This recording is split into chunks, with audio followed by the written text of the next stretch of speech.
Welcome to my news. నేను PV Varma. ఈరోజు పెద్దపల్లి నియోజకవర్గానికి సంబంధించి పెద్దపల్లి జిల్లా నుంచి మనతో ఒక నేత ఉన్నాడు. దాదాపుగా కూడా 30 సంవత్సరాల రాజకీయ అనుభవం, గ్రామీణ ప్రాంతంలో ఒక గ్రామ సర్పంచ్గా మొదలైనటువంటి ప్రయాణం, ఇప్పుడు ఓదెల మండలానికి సంబంధించి జెడ్పీటీసీగా కూడా ప్రాతినిధ్యం వహిస్తూ ఉన్నారు. నాటి నుంచి నేటి వరకు ప్రజలందరూ కూడా బ్రహ్మరథం పడుతూ ఉన్నారు. ఇక ఈసారి మాత్రం 2023 అసెంబ్లీ ఎన్నికల్లో భాగంగా కాంగ్రెస్ పార్టీ నుంచి ఖచ్చితంగా కూడా నిలబడాలి, ప్రజలకు నా సేవలు అందాలి అన్నటువంటి ఆలోచనతో ముందుకు రాబోతా ఉన్నారు. గంట రాములు యాదవ్ గారు ప్రస్తుత జెడ్పీటీసీగా ప్రాతినిధ్యం వహిస్తూ ఉన్నారు. ఆయన మనతో పాటుగా స్టూడియోలో ఉన్నారు. ఆయనతో మాట్లాడే ప్రయత్నం చేద్దాం. నమస్తే రాములన్న. నమస్కారం. సో రాములన్న దాదాపు 30 సంవత్సరాల సుదీర్ఘ రాజకీయ అనుభవం ఉన్నటువంటి వ్యక్తి. అట్లాంటి రాములన్న ఇప్పుడు ఈ టైంలోనే 2023 ఎన్నికల్లో ఒక జెడ్పీటీసీగా ఉన్నటువంటి మీరు ఇప్పుడు ఎమ్మెల్యే అభ్యర్థిగా కాంగ్రెస్ పార్టీ నుంచి నిలబడాలి అనుకుంటున్నారు. సో ఎందుకు ఈ మార్పు? ముఖ్యంగా 2001లో సర్పంచ్గా నేను ఎన్నికైన రోజు ఆ గ్రామానికి సంబంధించిన ప్రజల యొక్క సమస్యలు పరిష్కరించడంతో భాగంగా మళ్ళీ మండల పరిషత్ ప్రెసిడెంట్ కావడం జరిగింది 2006లో. 2006లో మండల పరిషత్ ప్రెసిడెంట్గా ప్రతిపక్షంలో ఎప్పుడు కూడా అంటే నాకున్నటువంటి నేపథ్యం ఏంటంటే ఎన్నడూ ప్రభుత్వంలో లేము. 2001లో ఉన్నప్పుడు కూడా తెలుగుదేశం పార్టీలో మేము సభ్యులం అయినా కూడా అక్కడున్న రాజకీయ పరిస్థితుల వల్ల కొంత ప్రతిపక్షంగానే పరిగణించబడ్డాం. అప్పుడు బీజేపీ శాసనసభ్యుడు రామకృష్ణారెడ్డి ఉండడం, కొంత ఆయనకు మాకు క్లోజ్నెస్ లేకపోవడం, దానివల్ల ప్రతిపక్ష పార్టీ లాగానే మేము అక్కడ ఉండాల్సి వచ్చింది. ఆ తర్వాత 2006 రాజశేఖర రెడ్డి గారు ముఖ్యమంత్రి ఉన్నారు, కాంగ్రెస్ పార్టీ, మేము తెలుగుదేశం పార్టీలో ఎంపీపీగా ఉన్నాం. 2014 తెలుగుదేశం నుంచి వెళ్ళి అప్పుడు ఉమ్మడి జిల్లాలో ఏకైక జెడ్పీటీసీగా జనరల్ మహిళలో మా వైఫ్ జెడ్పీటీసీ. ఇవాళ కాంగ్రెస్ పార్టీ నుంచి వెళ్ళి జెడ్పీటీసీగా ఉన్నాను ప్రతిపక్షం. అంటే ప్రజలకు సేవ చేయడానికి మన ఒక పరిధిని ఏదైతే విస్తరించడంలో భాగంగా ఈరోజు అసలు నూతన తెలంగాణ రాష్ట్రంలో అసలు స్థానిక సంస్థలకు సంబంధించిన అధికారాలు, విధులు, నిధులు అనేటివే లేవు. ఇక్కడ గొప్పగా చెప్తారు కానీ వాళ్ళందరూ ఓన్లీ శాసనసభ్యుడి దగ్గరనే ఈ ప్రభుత్వ పథకాలు కానీ ప్రతి పనిని శాసనసభ్యుడికి అనుసంధానం చేసి పెట్టిండు కేసీఆర్. ఇలా నిజంగానే మనం రాజకీయాల్లో 30 సంవత్సరాలు రాజకీయాల్లో ఉన్నాం, 22 సంవత్సరాలు ప్రజాప్రతినిధిగా కొనసాగుతూ ఉన్నాం. మనం అదే ప్రజల మధ్యలో ఉండాలని కోరుకున్నప్పుడు తప్పకుండా శాసనసభ్యుడు అయితే తప్ప మనం ప్రజలకు న్యాయం చేయలేము.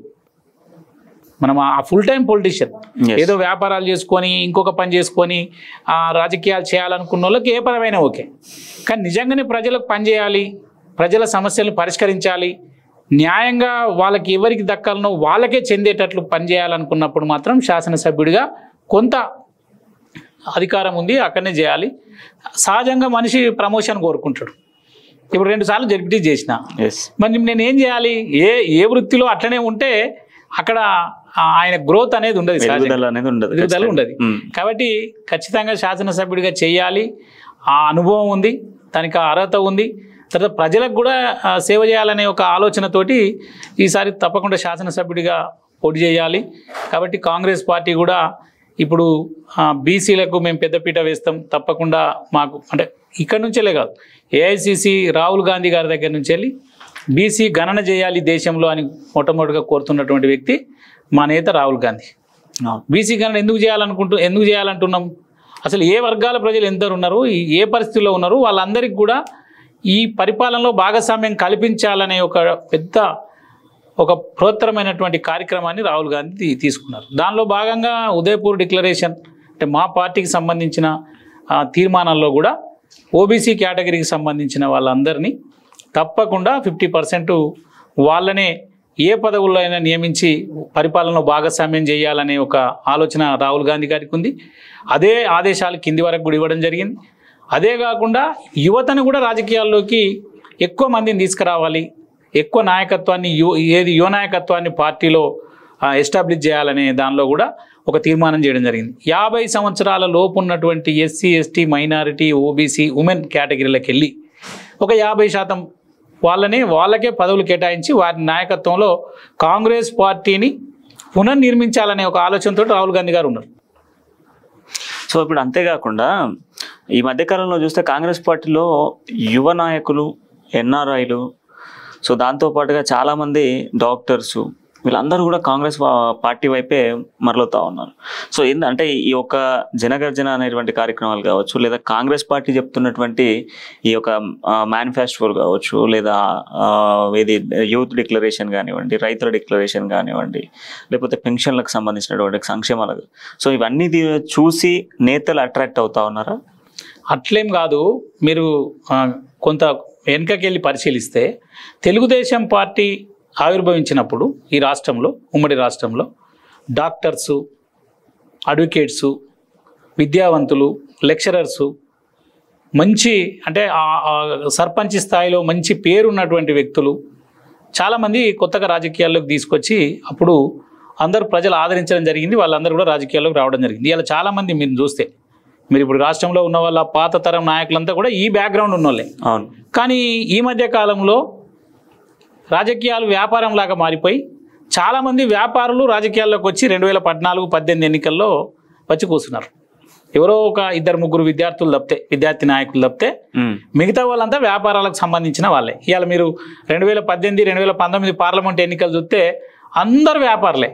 టీఆర్ఎస్ పార్టీ పెట్టినటువంటి ఎంపీ రంజిత్ రెడ్డి గారు కానీ, ఎం శ్రీనివాస్ రెడ్డి గారు మహబూబ్నగర్ ఎంపీ కానీ, మీరు చాలా మందిని చూస్తే దాదాపుగా ఎక్కువ మంది వ్యాపారులే ఉంటారు. అంటే వ్యాపారాన్ని చేసింది. కానీ కాంగ్రెస్ పార్టీ గత 130 సంవత్సరాల నుంచి వెళ్ళి కూడా ఒక ఎథిక్స్ తోటి, అంటే ప్రజలకు ఎవరైతే సేవ చేయగలుగుతారో, ఇలా ఎన్ఆర్ఐలు అంటే ఎవరు? ఒక నిష్ఠాతులైనటువంటి ఇంజనీర్లు కావచ్చు, డాక్టర్స్ కావచ్చు, వాళ్ళందరూ వాళ్ళ నైపుణ్యం ద్వారా ఇతర ప్రపంచ దేశాల్లో అగ్రదేశమైనటువంటి అమెరికా కానీ, లేకపోతే ఆస్ట్రేలియా కానీ, కెనడా కానీ అక్కడికి వెళ్ళి వాళ్ళు అక్కడ ఉద్యోగాలు చేసి ఒక సోషల్ లైఫ్, అంటే ఒక సామాన్యుడు ఎలాగైతే బతుకుతాడో అక్కడ ఆ జీవనాన్ని కొనసాగించిన వ్యక్తులందరూ ఇవాళ ఇక్కడికి వచ్చి రాజకీయాల్లో రావాలనుకుంటారు. కానీ అది మంచి పరిణామం అని నేను అంటాను. ఎందుకంటే ఎన్ఆర్ఐస్ రావడం వల్ల వాళ్ళేం అక్కడ ఏదో బిజినెస్ చేయడానికి పోయిన వాళ్ళు కాదు కదా, అక్కడ పని చేయడానికి పోయినరు. ఈ దేశం పట్ల, ఇక్కడ ఉన్న ప్రజల పట్ల అక్కడ చూసిన తర్వాత, ఇక్కడికి వచ్చి చూసిన తర్వాత, అక్కడికి ఇక్కడికి ఆ తేడాను గమనించినటువంటి వ్యక్తులు ఇక్కడికి వచ్చి రాజకీయాల్లోకి రావడం వల్ల రేపు ఆ విధమైనటువంటి అభివృద్ధిని ఇక్కడున్న ప్రజలకు, ఆ టెక్నాలజీని కానీ, ఆ అభివృద్ధిని కానీ, ఆ సైన్స్ని కానీ ఇక్కడ అందించడానికి ఒక అవకాశం ఉంటుంది ఎక్స్పర్ట్ ద్వారా. అవును. సో ఇప్పుడు మీ పెద్దపల్లికి సంబంధించి మాట్లాడుకుంటే, పెద్దపల్లి కాన్స్టిట్యున్సీకి కావచ్చు, ఇప్పుడు అది జిల్లాగా ఏర్పడ్డ.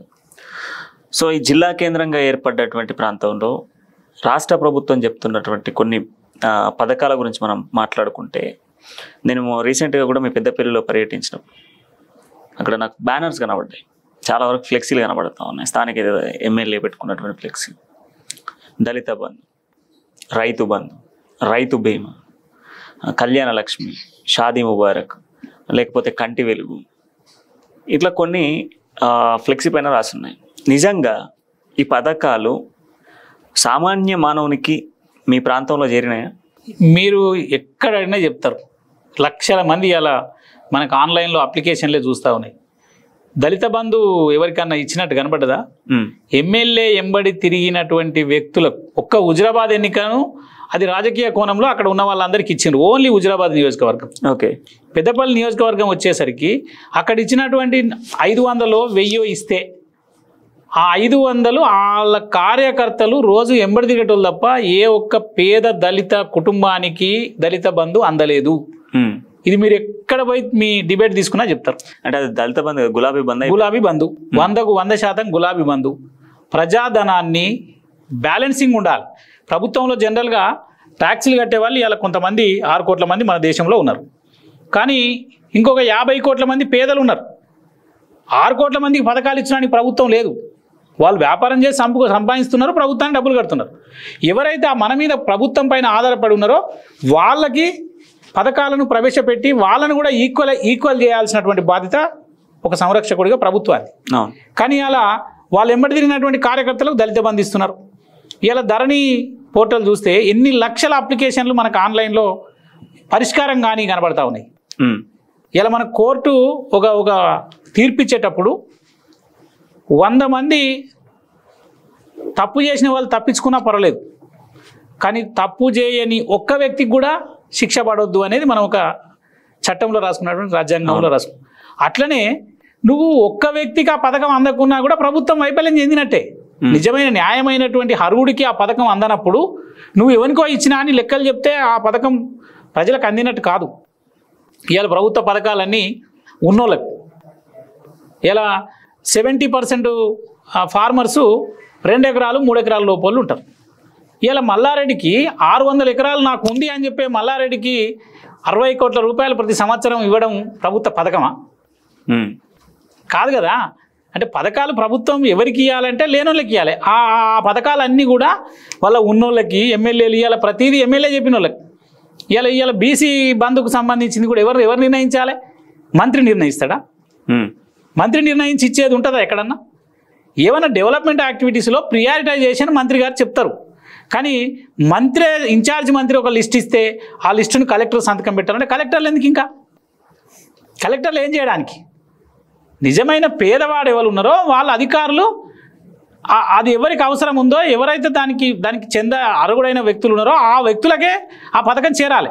కానీ ఎమ్మెల్యే సూచించిన వ్యక్తులకు, లేకపోతే ఇన్ఛార్జ్ మంత్రి సూచించిన వ్యక్తులకు సంక్షేమ పథకాలు ఇచ్చిన తర్వాత అసలు ప్రభుత్వం ఎక్కడుంది ఇక్కడ? సరే, ఇప్పుడు జిల్లా కేంద్రంలో నిజమైనటువంటి అర్హులకు కానీ, లేదా ఇప్పుడు మీ స్థానిక ఎమ్మెల్యే ఉన్నాడు, ఏ అర్హునికి కూడా అందలేదంటారు. ఎవరికి అర్హుడికి ఇయ్యలే. మీరు ఆడ పోయి ప్రజలను అడుగుండ్రి. ఆయన ఎంబడి తిరిగేటోళ్లకు, వాళ్ళ పార్టీ కార్యకర్తలకు, వాళ్ళ నాయకులు చెప్పిన వ్యక్తులకు ఇచ్చారు ఆ పథకాలు. అంటే ఇప్పుడు పెద్దపల్లి నియోజకవర్గ ప్రజలు మార్పు కోరుకుంటా ఉన్నారు. 100% కోరుకుంటున్నారు. మీరు పోయి ఏ సర్వే చేసినా చెప్తారు, 100% కోరుకుంటున్నారు. సో ఇప్పుడు మీరు కూడా పెద్దపల్లి నియోజకవర్గం నుంచి నిలబడాలి, సరే కాంగ్రెస్ పార్టీ నుంచి పోటీ చేయాలి అంటే నిర్ణయం తీసుకున్నారు. సో మీతో పాటుగా ఇంకొక ప్రత్యర్థి కూడా అక్కడ కనిపిస్తూ ఉన్నాడు. సో ఇప్పుడు అధిష్టానం మీకు రేపు టికెట్ ఇస్తే నియోజకవర్గానికి ఏం చేస్తారు మీరు? ఇవాళ నియోజకవర్గంలో ప్రధానమైనటువంటి సమస్య టేలెండ్ ప్రాంతం ఓదల శ్రీరాంపూర్ మండలాలకు ఈ రోజు వరకు కూడా సాగునీరు అందక ఇబ్బందులు పడుతున్న విషయం మేమందరం కళ్ళ నిండా చూస్తూ ఉన్నాం. ఇప్పుడున్న నాయకులు అందరూ కూడా ఎన్నికలలో నిలబడ్డప్పుడు, మేమంటే ఇవాళ మొదటిసారిగా నిలబడతా ఉన్నాం, నిలబడ్డప్పుడు వాళ్ళు పోస్టర్ మీదనే కొట్టించారు మా ప్రథమ ప్రియారిటీ టేలెండ్ ప్రాంతమైనటువంటి కాళశ్రీరాంపూర్ ఓదల మండలాలకు ఆ సమస్యను పరిష్కరించడానికి. అని ఎవరు పరిష్కరించలే ఇప్పుడున్నోళ్ళు. సరే, నేను పార్టీల పేరంగా మాట్లాడతలేను, కానీ ఇవాళ ఉన్న నాయకులు అందరూ తాత్కాలికంగా మేము నీళ్ళు తెచ్చినామని ఒక ఆయన చెప్తాడు, నీళ్లు మేము 5 వర్షాలు కొడితే కూడా నీళ్ళు వస్తున్నాయి, నాతోటే వస్తున్నాయి అని ఇంకో ఆయన ఇప్పుడున్న శాసనసభ్యుడు చెప్తాడు. కానీ శాశ్వత పరిష్కారం వాళ్ళు చేయలేదు. మేము నిజాయితీతో కూడుకున్నటువంటి ఆ సమస్య పరిష్కారం చేయాలనేది ఒక ప్రధానమైనటువంటి అంశం పెట్టుకున్నాం. 2, అక్కడ మైదాన నియోజకవర్గం అది యాక్చువల్గా.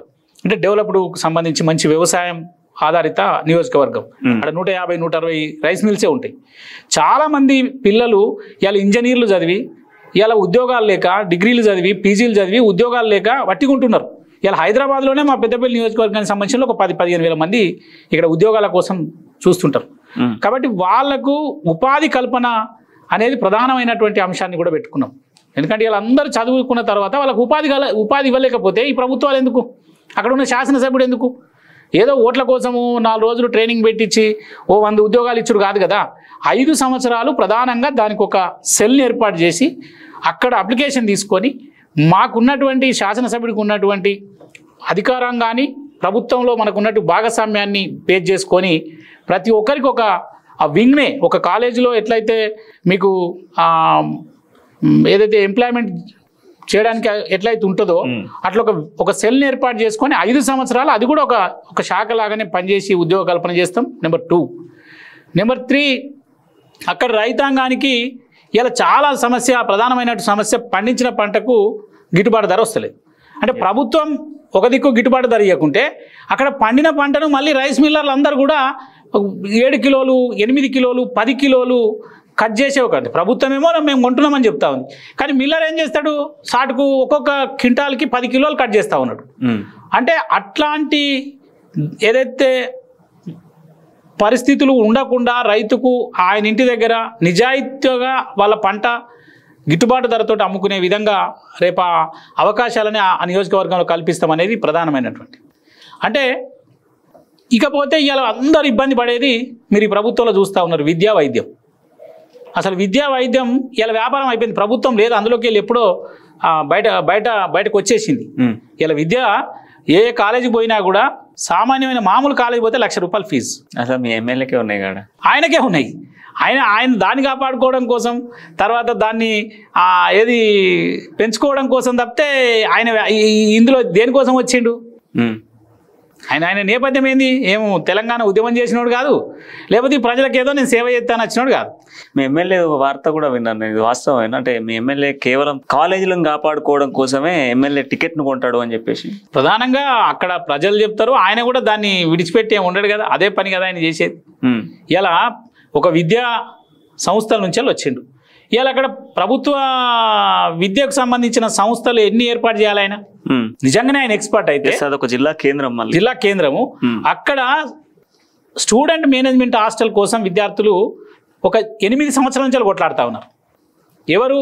పేద పిల్లలు అక్కడ డిస్ట్రిక్ట్ హెడ్ క్వార్టర్లో ఉండి డిగ్రీలు చదువుకొని వాళ్ళకు ప్రభుత్వ వసతి సౌకర్యం కల్పించడం కోసం అడిగితే ఇప్పటి వరకు దాన్ని మంజూరు కానియలేదు, చేయలేదు. ఎన్నో అప్లికేషన్లు విద్యార్థి సంఘాలు పెట్టారు. అంటే విద్య ఆయన కాలేజీలు నడవాలనే కదా ఇప్పుడు ప్రభుత్వ కాలేజీలను ఏర్పాటు చేయకపోవడానికి ప్రధాన కారణం ఏంది? ఇలా నాణ్యమైనటువంటి ప్రభుత్వ విద్యను అందించినప్పుడు మేము కూడా నమ్ముతాం, అయ్యో ఈయన ప్రజల కోసం వచ్చినని. ఇలా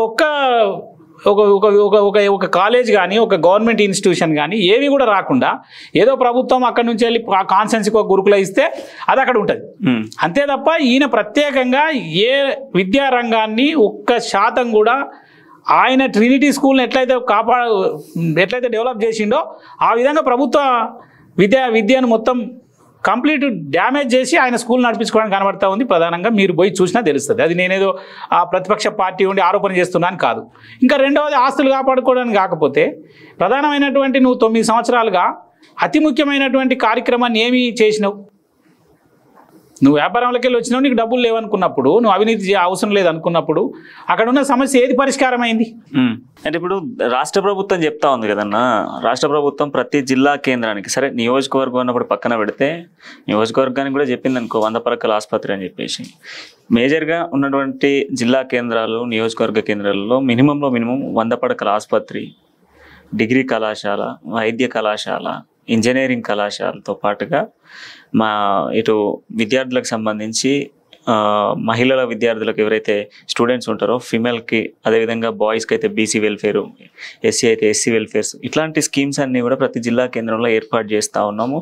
విద్యార్థులకు పెద్దపీట వేసేటువంటి ఏకైక పార్టీ బీఆర్ఎస్ పార్టీ, నాటి టీఆర్ఎస్ పార్టీ అని చెప్తా ఉన్నాం. ఏదంటే ఇది మాటలకు కోటలేనా? 100%, 1% కూడా కాదు. ఎందుకంటే వట్టి మాటలు చెప్తా ఉన్నారు. ఇలా పేదవాళ్ళ విద్య పూర్తిగా డ్రాప్అవుట్స్, అంటే వాళ్ళ విద్యని పేదవాళ్ళకి దూరం చేసే ఒక కుట్ర ఈ ప్రభుత్వంలో జరుగుతూ ఉంది. ఇలా కాంగ్రెస్ పార్టీ రాజశేఖర రెడ్డి గారు ముఖ్యమంత్రి ఉన్నప్పుడు సామాన్య కుటుంబంలో ఎకరం ఉన్నటువంటి రైతు కుటుంబంలో పుట్టిన పిల్లాడు ఫ్రీగా డిగ్రీ చదివి, ఫ్రీగా ఇంజనీరింగ్ చదివి, ఫ్రీగా మెడిసిన్ చదివి ఒక డాక్టరు, ఒక ఇంజనీరు, ఒక అబ్రాడ్ అంటే అమెరికాకి వెళ్ళి అలా ఆ కుటుంబాలన్నీ కూడా గొప్పగా ఆత్మగౌరవంతో జీవిస్తూ ఉన్నాయి. కానీ అలా ఎవరిని నువ్వు విద్య ఎవరికి ఉన్నది? అలా 10,000 ర్యాంకులు లోపు వస్తేనే నీకు ఏదైతే దాని ఫీజు రియంబర్స్మెంట్ అనే ఒక పెట్టిన ఉద్దేశం ఏంది? అంటే చదువుకున్నోనికి మాత్రమే చదివిస్తా అంటున్నావు, కానీ చదువు రానోనికి చదువు చెప్పించి వాడిని ప్రయోజకుడు చేసి వాడిని ఒక అత్యుత్తమైన స్థానంలో ఉండే విధంగా చూడాల్సినటువంటి బాధ్యత ప్రభుత్వాన్ని. కానీ ఇలా ప్రభుత్వం మళ్ళీ ఉన్నోనికే చదువు చెప్తానంటుంది. ఉన్నోనికో లేకపోతే చదువు వచ్చినోనికి మాత్రమే చదువు చెప్తా అంటుంది తప్ప ఇలా పేదవాడికి చదువు దూరం చేయాలనే కుట్ర గత 8 సంవత్సరాలుగా ఈ ప్రభుత్వంలో జరుగుతూ ఉంది. అది మనకు లెక్కలు తీసుకుంటే తెలుస్తుంది. సో నిన్న మొన్న క్యాబినెట్ సమావేశంలో టీఎస్ఆర్టీసీకి సంబంధించి 2014 నుంచి పోరాటం చేస్తూ ఉన్నారు వాళ్ళు. తెలంగాణ రాష్ట్ర ఏర్పాటు కోసం కూడా క్రియాశీలకంగా ప్రయత్నించినటువంటి వ్యక్తుల్లో ఆర్టీసీ ఎంప్లాయీస్ ఉన్నారు. ఆ తర్వాత మొన్న రీసెంట్గా మనం 1.5 year బ్యాక్ చూసుకుంటే ఆల్మోస్ట్ 60 రోజుల పాటు ధర్నా చేశారు. అందులో చాలా వరకు 4-5 ఆర్టీసీ కార్మికులు ఆత్మహత్య చేసుకున్నారు. అప్పుడు ప్రభుత్వంలో విలీనం చేయనటువంటి రాష్ట్ర ప్రభుత్వం ఇప్పుడు చేస్తా అని చెప్పేసి చెప్తా ఉంది. దీన్ని ఎట్లా చూడొచ్చు? మీ పెద్దపల్లికి సంబంధించి కూడా డిపో ఉన్నది, అక్కడ కార్మికులు ఇది నమ్మే పరిస్థితి. మా దగ్గర డిపో లేదు, మా దగ్గర డిపో కావాలని చెప్పి ప్రజలు చాలా ఏళ్ళుగా కోరుతూ ఉన్నారు. అక్కడ డిపో లేదు. కానీ ఇప్పుడు కేసీఆర్ గారే చెప్పాలి దానికి సమాధానం. ఎందుకంటే కేసీఆర్ గారు ఇదే ప్రశ్నని మీ జర్నలిస్టులు వేసినప్పుడు వాళ్ళు అడుగుతున్నారు, ఆ డిమాండ్ నేను అడిగినప్పుడు దాన్ని చాలా సైంటిఫిక్గా ఎక్కడ ఏ రాష్ట్రంలో బీజేపీ ఉన్న కాడ చేయలేదు, ఆంధ్రప్రదేశ్లో చేసేది కూడా అందులో ఏమీ లేదు. అసలు ఈ నేను బతికున్న రోజులు ఇది ప్రభుత్వంలో కలవడం అనేది జరగదు, ఇది కరెక్ట్ కాదు, నేను ఓట్ల కోసం కాదు, నేను నిజాయితీగా చెప్తున్నా అన్నాడు. మరి ఇప్పుడు ఎందుకు కలిపిండో, ఏ చేంజెస్ వచ్చినాయో ఆయన చెప్పాలి. సరే, వాళ్ళ కార్మికుల నుంచి డిమాండ్ ఉంది, మమ్మల్ని ప్రభుత్వ ఉద్యోగులుగా గుర్తించాలి, మేము ప్రభుత్వంలో కలపాలనే ఒక డిమాండ్ ఉంది. కానీ ఈరోజు కేసీఆర్ గారు హఠాత్తుగా ఇప్పుడు ఎందుకు కలిపిండు అంటే, రేపు ఎన్నికలు ఉన్నాయి 4 నెలలు, ఇప్పుడు ఒక కమిటీ వేస్తాడు, ఆ కమిటీ రిపోర్ట్ వచ్చేదాకా వాళ్ళు ప్రభుత్వ ఉద్యోగులు అని చెప్పి భావించుకొని వాళ్ళు మళ్ళీ ఆయన సపోర్ట్ చేయాలి. ఆ తర్వాత ఇంకేం చేస్తారు అనేది ఇలా మనం కార్పొరేషన్లు అన్నీ చూసినాం. ఇలా కార్పొరేషన్లు ఎందుకు పెడుతున్నాడు ప్రభుత్వ కార్పొరేషన్లు? లోన్లు తీసుకురావడానికి, ప్రభుత్వం అప్పులు తీసుకురావడానికి 2 మార్గాలు. FRBM బేస్ నుంచి తీసుకునే అప్పు ఒకటైతే, ఇంకొకటి ఏంది తనాఖా పెట్టి తెచ్చుకునే అప్పు రెండోది. తనాఖా పెట్టాలంటే ఏం చేయాలి? ఒక కార్పొరేషన్ ఏర్పాటు చేయాలి, ప్రభుత్వ సంస్థను ఏర్పాటు చేసి దాని ఆస్తులన్నింటినీ తీసుకెళ్ళి ఒక దగ్గర ఒక బ్యాంకులకు కుదబెట్టి మళ్ళీ అక్కడి నుంచి అప్పులు తీసుకొచ్చి చేయాలి. ఇప్పుడు అందులో భాగంగానే కనబడుతుంది తప్ప ఆయన నిజాయితీ ఉంటే ఆ రోజే చెప్పేవాడు, దీన్ని మేము పరిశీలిస్తాము, ఒక కమిటీ వేస్తాము, వాళ్ళ డిమాండ్స్ మీద అవి ఎంతవరకు సాధ్యమవుతాయో, ఎప్పుడు సాధ్యమవుతాయో మేము వేస్తామన్నాడు. ఇలా 3,200 చిల్లర కోట్లు అప్పున్నాడు ఆర్టీసీకి, కార్పొరేషన్కి. ఇలా 3,200 కోట్ల అప్పు. మరి అది ఇయ్యి ముందుగాలు. తర్వాత 5,000 కోట్లు అది లాస్లో ఉంది. ఫస్ట్ 5,000 కోట్లు ఇయ్యు, ఆ 8,000 కోట్లు నువ్వు ఇచ్చి దాన్ని ప్రభుత్వంలో కలుపుకొని దాన్ని ఇంకా రేపు ఏం చేస్తావో కూడా చెప్పాలి. ఇప్పుడు రేపు అది ప్రభుత్వంలో కలిపిన తర్వాత ఇలా రెవెన్యూ శాఖను చూసినాం. ఇలా రెవెన్యూ శాఖ ఉందా? అది రిజిస్ట్రేషన్ల శాఖ కింద వెళ్ళిపోయింది. ఇప్పుడు రెవెన్యూ శాఖ లేదు. ఇప్పుడు అందరూ ఏదో రెవెన్యూ మినిస్టర్ అని ఎవరన్నా చెప్పుకుంటే అది నవ్వుతారు మంది. ఎందుకంటే రెవెన్యూ శాఖనే లేదు, MRO రిజిస్టర్ అయిండు, VRL లేరు, VRO లేరు. అట్లనే రేపు ఈ ఆర్టీసీలో ఉన్న ఉద్యోగులను కూడా రేపు ఏ ప్రభుత్వ ఇంకొక శాఖలకు ట్రాన్స్ఫర్ చేసి 43,000 మందిని ఆ తర్వాత దీన్ని ప్రైవేట్ వాళ్ళకి ఇస్తే ఇవ్వడానికి గ్యారెంటీ ఏంది? అంటే మాలాంటి వాళ్ళం ఏమనుకుంటున్నామంటే దాన్ని అప్పులు తెచ్చుకోవడానికో లేకపోతే దాన్ని ప్రైవేట్ వాళ్ళకి ఇవ్వడానికో వీళ్ళని తీసుకెళ్ళి ఇంకొక దానిలో వీళ్ళందరూ కూడా ఏం పాస్ అయిన వాళ్ళు, 7వ తరగతి పాస్ అయిన వాళ్ళు డ్రైవర్లు, 10th పాస్ అయిన వాళ్ళు కండక్టర్లు, వీళ్ళ నియామకం అంతే జరిగింది కదా. అంటే రేపు ప్రభుత్వం వీళ్ళని వేరే దానిలోకి పంపితే ఏం చేయాలి వీళ్ళు? ఇప్పుడు ఇప్పుడైతే అన్ని ప్రభుత్వం కొన్నటువంటి వేరే శాఖలల్లో వాహనాలు ఉన్నాయి కదా, ఆ వాహనాలకు డ్రైవర్లుగా వీళ్ళని పంపుతాడు. రెండోది వాళ్ళు అందరం తీసుకుపోయి స్కూళ్ళలో అటెండర్లకు ఎక్కడైనా ఖాళీ ఉన్న కాడ వారితే ఈ శాఖ మెగా కృష్ణారెడ్డి లాంటి వాళ్ళకి పోవచ్చు. ఆ ప్రమాదం కూడా ఉంది. ఒకటి కార్మికుల డిమాండ్, అలా న్యాయమైన డిమాండ్ ప్రభుత్వ ఉద్యోగులకు గుర్తించాలని, ఒకటి గుర్తించాలని అనుకుంటున్నాం. కానీ దాని వెనకాల ఆయన ఏమో చెప్పకుండానే వాటికి మేము ప్రభుత్వ ఉద్యోగం గుర్తిస్తామని ఒక మాట చెప్పారు అంతే, దానికి క్లారిటీ ఇవ్వలేదు. ఎస్, సో అంతా అసెంబ్లీ వేదికగా ఇప్పుడు దానికి ఒక క్లారిటీ వచ్చేటువంటి అవకాశం. క్లారిటీ ఎక్కడ? అసెంబ్లీ ఎన్ని రోజులు పెడతాడు? అసెంబ్లీ ఎన్ని రోజులు పెడతాడు? సో జరుగుతుంది అనేది, ఎన్ని రోజులు జరుగుతుంది అనే దానిపైన ఒక క్లారిటీ అయితే రాబోతా ఉంది. ఇప్పుడు ఆయన 3 రోజులు పెడతాడా, 4 రోజులు పెడతాడా, అసలు దాన్ని కంప్లీట్ గా రద్దే చేస్తాడా అనేది ఆయన గద్దె ఎక్కేదాకా తెలిసేటువంటి పరిస్థితులు లేవు. ఎందుకంటే అప్పట్లో అసెంబ్లీ అంటే almost 15 days, 20 days, 30 days 30 days overall గా 100 days నడపాలనేది కూడా ఉండే. సో ఇప్పుడు 60 to 100 days నడపాలి, మినిమం 60 రోజుల నుంచి 100 రోజులు శాసనసభ నడిచినప్పుడే ప్రజల సమస్యలన్నీ కూడా అక్కడ ప్రభుత్వ దృష్టికి తీసుకుపోగలుగుతారు. ప్రభుత్వం కూడా అక్కడ ఒక జవాబు వస్తుంది, ఆ జవాబే చట్టంగా మారి ఆ ప్రజలకు ఆ సమస్య పరిష్కారం అవుతుంది అనే ఒక ఆలోచన ఉండే. ఇలా చట్టసభలను అన్నింటినీ తీసుకుపోయి వాళ్ళ ఇంట్లో వాళ్ళ ఇల్లుగా మార్చేసుకున్నారు. ఇలా ప్రతిపక్ష పార్టీ నాయకులను మాట్లాడనియరు, ప్రతిపక్షాలు మాట్లాడిన వాటికి సమాధానం ఇయ్యరు. సమాధానం కాదు అది, అంటే ప్రతిపక్షం సభ్యులు మాట్లాడే మాటలు ప్రజలదే కదా, అవి నిజమా అబద్ధమా దానికి ఒక సబ్ కమిటీ వేసి లేకపోతే దానికి ఒక ఎక్స్పర్ట్ కమిటీ వేసి దాని నుంచి వాస్తవాలు తీసుకొని దాన్ని అమలు చేయాల్సిన బాధ్యత ప్రభుత్వాన్ని. కానీ ఎక్కడన్నా ఒకటి జరిగిందా? అడగకుండా ఆయనే రాజు ప్రకటించినట్టు పథకాలు ప్రకటిస్తారు. ఆ పథకాలలో IAS కూడా దళిత మంది ఇస్తా అంటాడు. ఇప్పుడు రాములన్న 30 సంవత్సరాల నుంచి సుదీర్ఘ రాజకీయ అనుభవం ఉన్నది. ఆయన ఇప్పటికే 5 టర్మ్ల నుంచి కూడా ఒక ప్రజాప్రతినిధిగా ప్రాతినిధ్యం వహిస్తూ ఉన్నాడు. ఇట్లాంటి రాములన్న ఈరోజు నియోజకవర్గంలో అడుగుపెట్టాలా, నియోజకవర్గంలో అడుగుపెట్టి నేను ఖచ్చితంగా ప్రజలకు సేవ చేయాలని ప్రయత్నిస్తున్నా అని చెప్పేసి అంటున్నా. సో ఇప్పుడు రాములన్న ప్రయత్నం అవినీతి రాజకీయ నాయకుల కోసమా లేకపోతే పెద్దపల్లి నియోజకవర్గ ప్రజల అభివృద్ధి కోసమా? రెండు కూడా. ఒకటేమో అవినీతి లేనటువంటి పరిపాలన అందించాలి, అక్కడ ఉన్నటువంటి జవాబుదారీతనంతో కూడినటువంటి పరిపాలన అందించాలి ప్రజలకు అనేది ఒకటి. రెండు, 75 సంవత్సరాల తర్వాత కూడా ఈరోజు స్వాతంత్రం వచ్చి 75 ఇయర్స్ అవుతా ఉంది. ఇలా 52లో మన శాసనసభ ఏర్పడితే, ఇప్పుడు ఉన్నటువంటి శాసనసభ ఎన్నికల ద్వారా మనం ఏర్పడితే ఇంకా సంక్షేమ పథకాలు ఇచ్చి ప్రజల్ని ఇంకెన్ని రోజులు మీరు ఓట్లు వేయించుకుంటారు? ఇలా ఆత్మగౌరవంతో బతకాలి, ఇలా స్వేచ్ఛతో కూడినటువంటి పరిపాలనలో బతకాలి. ఇలా వాళ్ళు ఒక ఓటేసేటప్పుడు చైతన్యంతో కూడినటువంటి వ్యక్తులుగా ఓటేయాలనే ఆలోచన ప్రభుత్వాలకు లేవు. అక్కడ లోకల్గా స్థానిక ఉన్నటువంటి నాయకత్వానికి కూడా లేవు.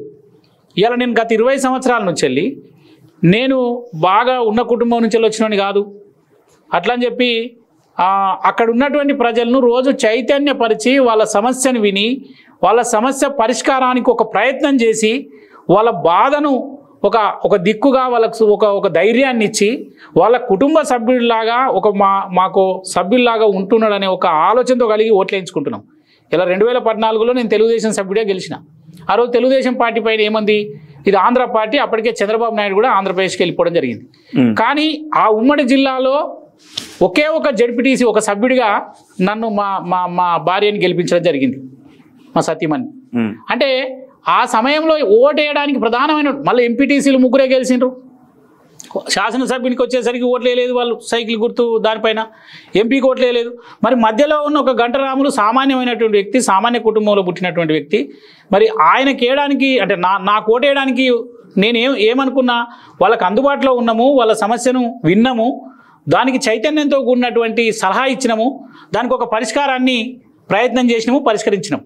ఆ ఒక్క దానిపైనే వాళ్ళు ఆ రోజు ఓటేయడం జరిగింది. ఆ ఒక్క రోజే కాదు, మళ్ళీ 5 సంవత్సరాల తర్వాత నిన్న కాంగ్రెస్ పార్టీ సభ్యుడిగా నేను పోటీ చేసిన. అక్కడ ఉన్న శాసనసభ్యుడు ఓడిపోయిండు, ఎంపీ ఓడిపోయిండు, సర్పంచ్లు కూడా మ్యాక్సిమం మెజారిటీ సర్పంచ్లు కూడా టీఆర్ఎస్ పార్టీ. ఎవరన్నా గెలిచిన వాళ్ళు, కాంగ్రెస్ వాళ్ళు గెలిచిన వాళ్ళు 5-6 ఉంటే కూడా వాళ్ళు కూడా పోయి ఎన్నికలకు ముందే టీఆర్ఎస్ పార్టీ అభివృద్ధి కోసం అని చెప్పి జాయిన్ అయినరు. మరి ఎవ్వరు లేనటువంటి సందర్భంలో కూడా మళ్ళీ జడ్పీటీసీగా అక్కడ ఉన్నటువంటి ప్రజలు నన్ను ఎన్నుకోవడం జరిగింది. ఆ జిల్లాలో 13 స్థానాలకు 2 స్థానాలు గెలిస్తే అందులో మళ్ళీ నేను గెలిచిన. 3వసారి ఎంపీపీకి ఒకసారి చేసి ఉన్నా, జడ్పీటీ చేసినా, మళ్ళీ 3వసారి. అంటే ప్రజల సమస్యలు వినడానికి కూడా ఇప్పుడున్న నాయకత్వం సిద్ధంగా లేదు. తర్వాత నిజాయితీగా ఆ ప్రజలు బాగుపడాలి, ఆ ప్రజలు ఆత్మగౌరవంతో బతకాలి, ఆ ప్రజలు చైతన్యంతో కూడుకున్నటువంటి వ్యక్తులను తయారు చేయాలి, వాళ్ళ ఓటు కూడా చైతన్యంతో కూడా ఓటు చేయాలి అనే ఆలోచన లేరు. అంటే ఏదో ఒకటి ఇచ్చి ప్రభుత్వం ద్వారా తెచ్చి ఇచ్చి అంటే ఇంకా వాళ్ళు బానిసలుగానే బతకాలి అనే ఒక ఆలోచన కలిగినటువంటి ఈ నాయకత్వాల మధ్యలో తప్పకుండా అక్కడ శాసనసభ్యుడిగా గెలవాలి, ఈ ప్రజల్ని చైతన్యం చేయాలి.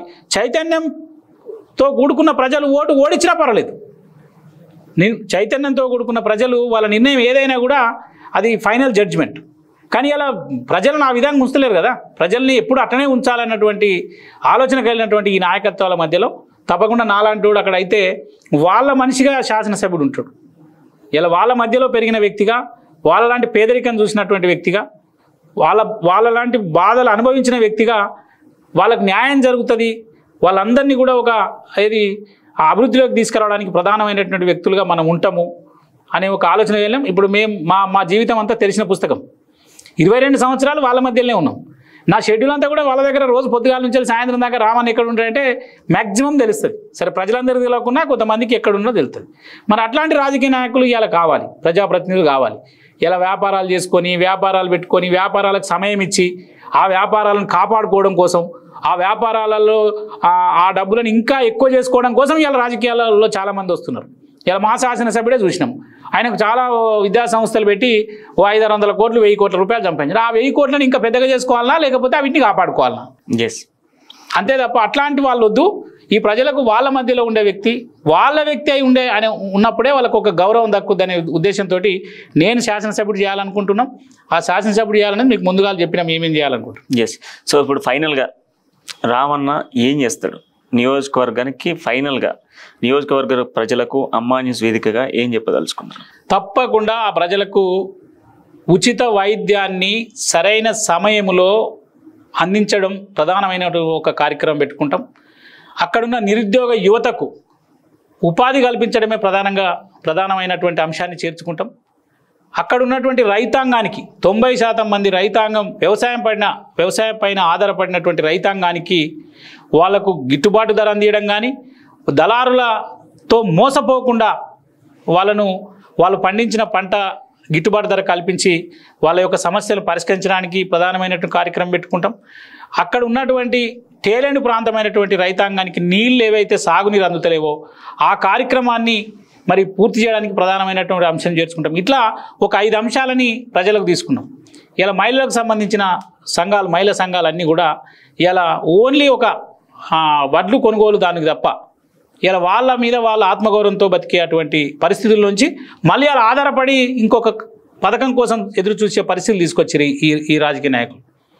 కాబట్టి వాళ్ళ కాళ్ళ మీద వాళ్ళు గౌరవంగా ఆత్మగౌరవంతో బతికే విధంగా మహిళలందరినీ కూడా అక్కడ కుటీర పరిశ్రమలను ఏర్పాటు చేసి వాళ్ళు ఏ పని అయితే ఆ గ్రామాలలో వాళ్ళు చేసే ఏదైతే ఎక్స్పర్ట్స్ ఉన్నారో వాళ్ళకు వృత్తి నైపుణ్యం ఉందో ఆ వృత్తులకు సంబంధించిన ఇండస్ట్రీస్ని ఏర్పాటు చేసి వాళ్ళకు ఆర్థికంగా చేయూత అందించే కార్యక్రమాలను ప్రధానంగా ఏర్పాటు చేసుకుంటాం. విద్యారంగాన్ని మాత్రం మరి ఆ జిల్లాలో కానీ ఈ రాష్ట్రంలో కానీ ఒక మంచి ఎడ్యుకేషన్ హబ్గా తయారు చేయడానికి ప్రభుత్వ హబ్గా తయారు చేయడానికి ఒక ప్రయత్నం చేస్తాం. అంటే ఒక 7 అంశాలను ప్రాధాన్య అంశాలు పెట్టుకొని ప్రజలకు PR మాకు అది మొదటి నుంచే ఉంది. ప్రజల సత్సంబంధాలు అనేటి సంబంధాలు ప్రజా సంబంధాలు ఎప్పటికీ మాకున్నాయి, వీటిని అట్లానే కొనసాగిస్తాం. థ్యాంక్ యూ రాములన్న. నమస్తే. సో మొత్తంగా పెద్దపల్లి నియోజకవర్గ అభివృద్ధి అనే లక్ష్యం ప్రజలతో అమేకమై అనునిత్యం కూడా ప్రజల శ్రేయస్సు కోరేటువంటి నాయకుడిగా ప్రజల వద్దకి ఒక సేవకుడిగా వెళ్ళబోతా ఉన్నాను. నియోజకవర్గాన్ని డెవలప్ చేయడమే ఎజెండాగా అక్కడ విద్యా వైద్య రంగానికి అదేవిధంగా ఎప్పటి నుంచో ఎదురు చూస్తున్నటువంటి రైతాంగానికి గిట్టుబాటు ధర కల్పించడంలో ముందంజలో ఉంచడమే నా లక్ష్యం అంటూ కూడా గంటా రాములన్న చెప్తా ఉన్నాడు. సో ఇది ఈరోజు ఇంటర్వ్యూ. మన ఇంటర్వ్యూతో మళ్ళీ కలుద్దాం. అంటే నేను చూస్తుండే మా న్యూస్ జనం కోసం నిజం కోసం.